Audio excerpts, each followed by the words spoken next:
Hello and welcome to pjnet.tv. Then this video segment, my perspective and comments. And I'd like to start today in talking about this last Democratic presidential debate. On stage we had Michael Bloomberg, Elizabeth Warren, Bernie Sanders, Pete Buttigieg, Joe Biden, Amy Klobuchar, and Tom Steyer. And it was a fiery debate. And again, we had, because of the polls and Bernie Sanders' momentum over these last, from Iowa to New Hampshire, and now this South Carolina election, he has had momentum. So they were out all on that stage to take a piece of Bernie. And primarily what I saw was Pete Buttigieg going very hard at Bernie, Amy Klobuchar, and I was surprised even Tom Steyer was in his own way saying, you know, Bernie's not the way to go, and Michael Bloomberg. Elizabeth Warren, however, was kind of savvy about it, and folks, I think that if Bernie gets to the end here, Elizabeth Warren, I think, might be positioning herself to saddle up with Bernie. So I would say keep an eye on that if Bernie continues the momentum in Super Tuesday, and there's already rumblings that California and possibly even Texas could swing Bernie's way. But what did they talk about? Bernie, the attack on Bernie was one, electability. Pete Buttigieg went after him pretty hard about, that if Bernie Sanders is the nominee, there's a chance, one, he's not going to beat Trump. Two, the Democrats could possibly lose more ground in the Senate and possibly snatch that gavel out of Nancy Pelosi's hand, because the House will go back to Republican. So he laid that premise out that if Bernie's elected, there could be some severe damage to the Democrats in the House, and further slide in the Senate with losing more Senate seats. Amy Klobuchar, status quo, trying to differentiate herself as a moderate. Now, folks, I want to just briefly stop there and talk about, because I've been using that description for Amy Klobuchar, Joe Biden, and Pete Buttigieg as carving out towards the center, the moderate wing. Now, I want to be very clear about this. When I am talking about these Democrats and putting them in a category of the far left, like Bernie and Elizabeth Warren, the far fringe, I'm talking about that from a Democrat standpoint as they look at them. Now, to be real clear though, and I've given kind of some leeway, especially for Elizabeth and Bernie, but when it comes to the moderates, folks, let's be clear. And I'm just going to quickly talk about Amy Klobuchar and just say that there were some votes that were taken in the Senate this week, and Amy Klobuchar, Elizabeth Warren, and Bernie Sanders are nowhere near the center. Far left radicals. And everyone on that debate stage is a far leftist. So I want to be clear on that. Now, they might be trying to carve out or have an appearance that they're moderate and not the far crazy left, as they're not socialist / communists. Maybe they're trying to make that distinction, but they are far left of the party of the Democrats, and I'll elaborate on that a little bit later. So let's talk about winners and losers. Well, the number one winner, I can say hands down, Donald Trump. In listening to the fighting and talking over one another or yelling over one another, it was a pathetic evening, and the moderators didn't do themselves any good. In fact, the worst moderate team there, Gayle King and CBS Nora Donald were the moderators, and could not allowing them to just to yell over one another, and it was kind of a debacle from that state. But Pete Buttigieg, Mayor Pete, I guess, had some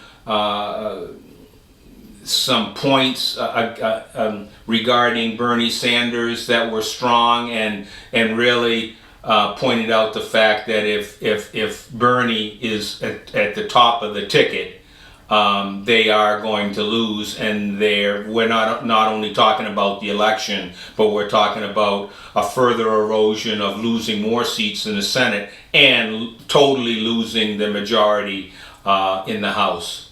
So I thought, from a strategy and kind of opening up and giving the overview and letting people know what's at stake, I think Mayor Pete was more focused in that description. Joe Biden, they're saying that he's leading in South Carolina.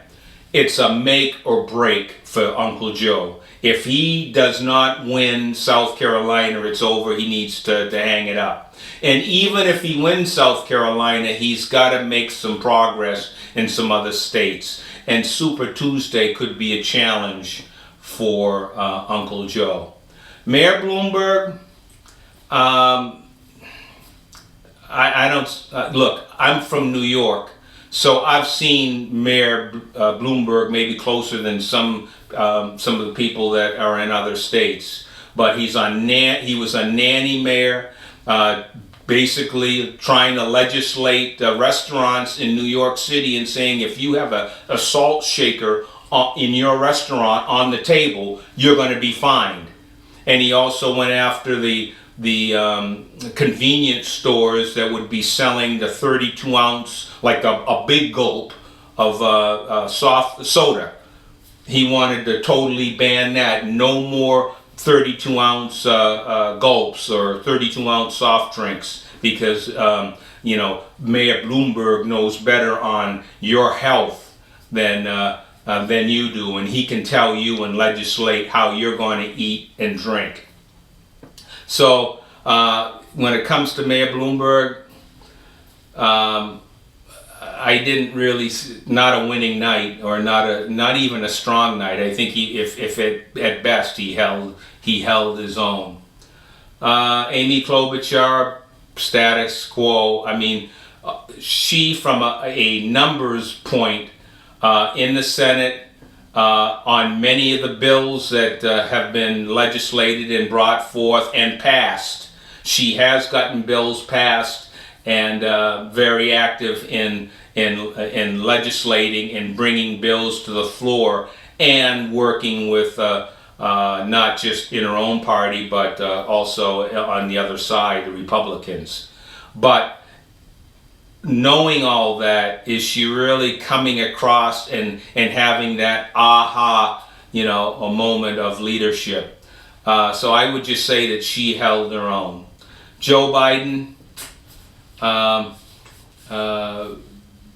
he yelled a lot. If that comes across to some of the Democrats watching, then maybe he gained some ground there. And I think that some of that yelling maybe did translate to some Democrats who would say, yeah, Uncle Joe, he definitely had more energy. He was more energized. Bernie Sanders took a lot of arrows.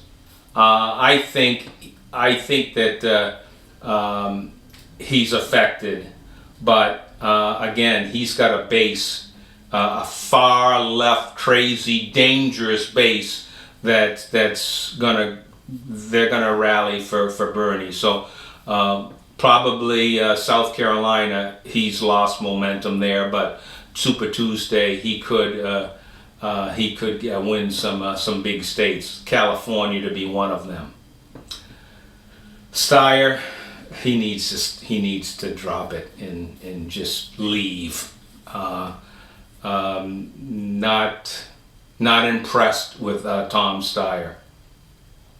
And Pete Buttigieg, yeah, probably if definitely positive. If out of all the ones standing on that stage, he probably definitely held his ground and then some. Elizabeth Warren, really status quo. And one of the things that irked me the most is her attack on Mayor Bloomberg, and she's talking about when she was a teacher for special ed, and she had the nerve to go after Mayor Bloomberg and say, look, and Elizabeth said that she was pregnant and she was fired, and she looked at Bloomberg and said, and you telling your employee to if I was pregnant that you'd want me to kill the baby.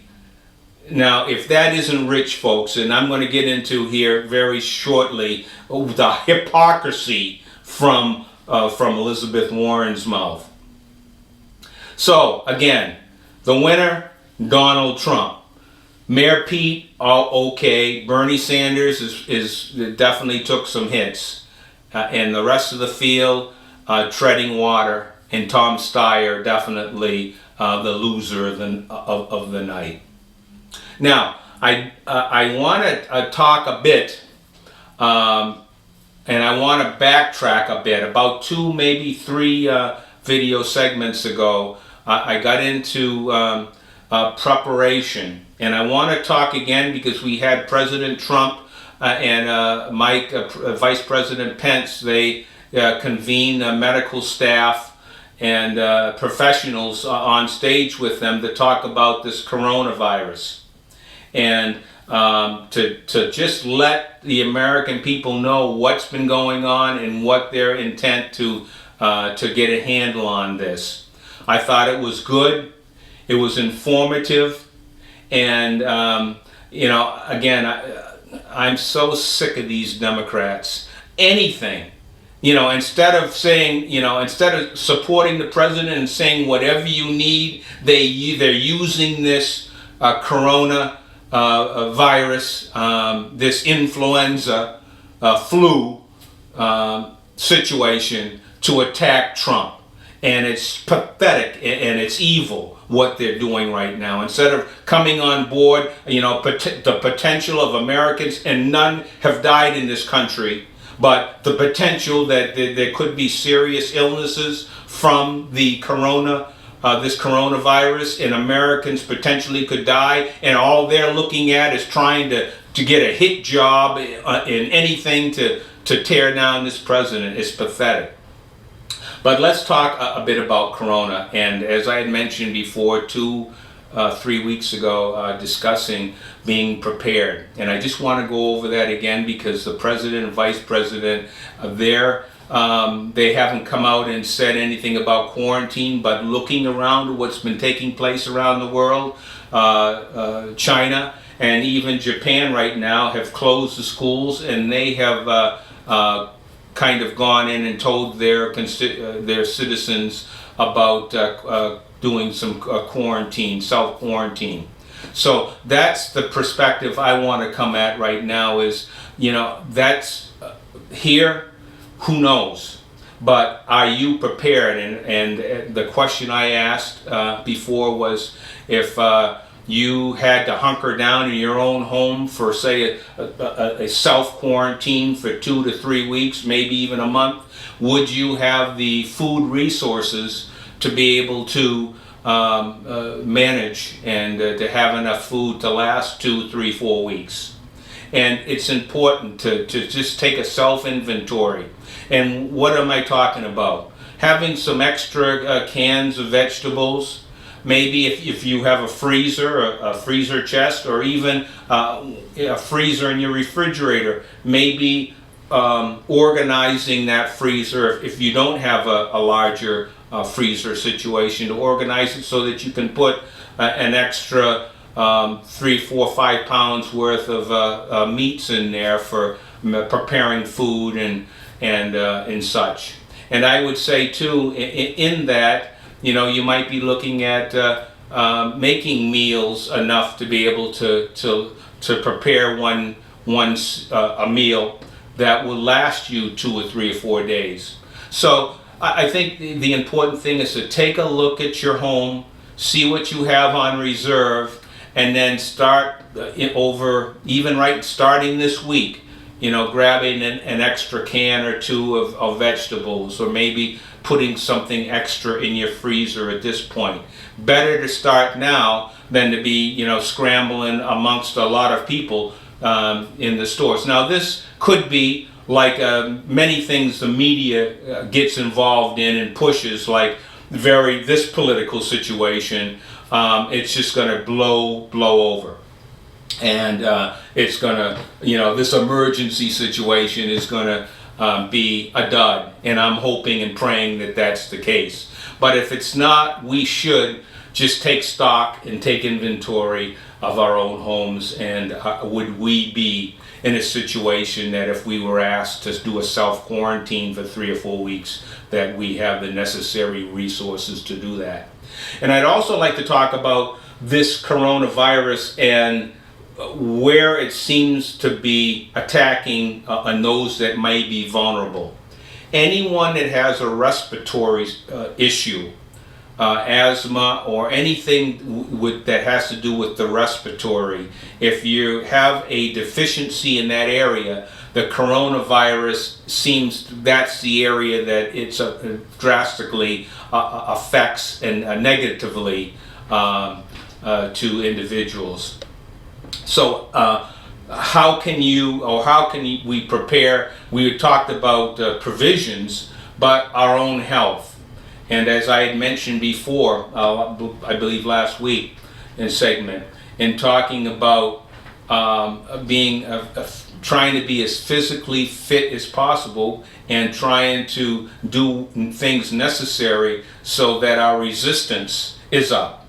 Getting enough sleep, vitamin C, and having water, plenty of water on hand. Now, in this situation, we're not talking about flooding or a hurricane that is coming through that would potentially damage our water supply or make it undrinkable. So at this point, if you're in your home, your water supply is not going to be affected in this self-quarantine. So that would not be an issue. I would recommend, I have a Brita that's connected to my faucet, so I just turn it and get filtered water. And I would recommend that. Take the chlorine out, and you've got a water supply coming right off your home, off the faucet. So definitely plenty of water, some vitamin C, orange juice or grape juice or apple juice. Just keep yourself hydrated with water and some vitamin C too. Getting enough sleep and to try and keep your resistance up. So just some things as our president is doing and putting things in place right now to bring the professionals, the medical professionals involved in getting this a the flu shot, so to speak, or a inoculation against this particular virus. They're bringing everything to bear in that area. I want to talk a bit about, as I kind of alluded to earlier, about the Democrats that are on that are running for the nomination to run against President Trump. And I want to talk about those two bills. There were two bills that were voted on this week, and they were pro-life bills. One was that would ban late-term abortions, and a baby that could feel pain was the focus. That you're not aborting a baby that can feel pain. Basically infanticide. And then the bill that there was a bill that had come out that was protecting babies from abortions. A baby that's born alive. The baby is alive, and what's taking place now is they're murdering these babies, killing these babies, or putting them aside, and they're just letting them die. And those two bills were voted on, and they were voted down by the Democrats. So I want to talk of one. I want to just highlight this was a bipartisan vote for life, not killing, but for life. And I want to mention the Democrats that voted with the Republicans to push these bills forward. 1, Joe Manchin, West Virginia. 2, Doug Jones, Alabama. 3, Bob Casey, Pennsylvania. And these 3 Democrats voted with Republicans for these bills. Now, I want to highlight the Democrats, and I want to focus on the 3 Democrats running for president: Elizabeth Warren, Amy Klobuchar, and Bernie Sanders. Now, Warren and Sanders, far left, but as I was mentioning before, Amy Klobuchar is trying to narrow in that moderate. That's not moderate. And she voted against for killing babies, infanticide, babies born alive. And all those candidates on that Democratic stage are not for life. They're for killing innocent babies. So, folks, we pray for the babies. We pray for our babies that there's a stir in the leadership and stir in individuals, that a revival takes place, that people realize that they realize that the life that they have in the women that are pregnant, and the life that's growing, that it's precious. And I just pray that people will come alongside late women that are pregnant and are looking for choices, or not choices to live or to die, but what can I do, and have people come alongside and say there is hope, and embrace those women and help them and show them, yes, you want to embrace life. This is life. This is important. It's precious, and help those ladies. Pray that there is a revival in this nation, that people seek the Lord, and it's only through God that that hearts can be changed. Hearts can be turned to Him. And we pray for that end. And we pray, and specifically these senators that are writing legislation for pro-life, that they keep, they have that urgency to say, okay, it didn't pass this time, but we're coming right back with more pro-life legislation, and it will pass. And we can take encouragement that we have a president this past year that stood at that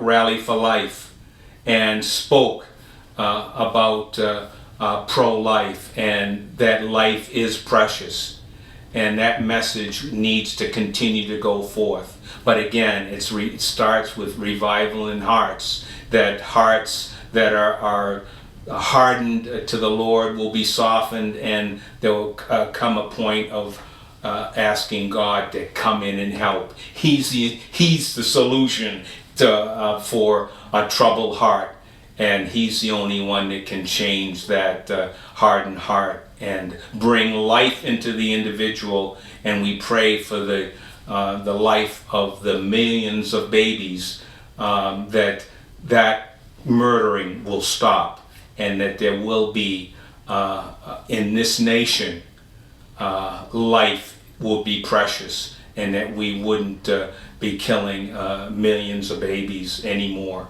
Pray for that end, and pray that God will continue to stir hearts and put us in positions, you and I, brothers and sisters, to be able to come alongside an individual and help them, give them encouragement, direction, and hope. The hope that you and I have in Jesus Christ, and bringing that saving message of good news to those individuals that we come in contact with. And that's my perspective and comment.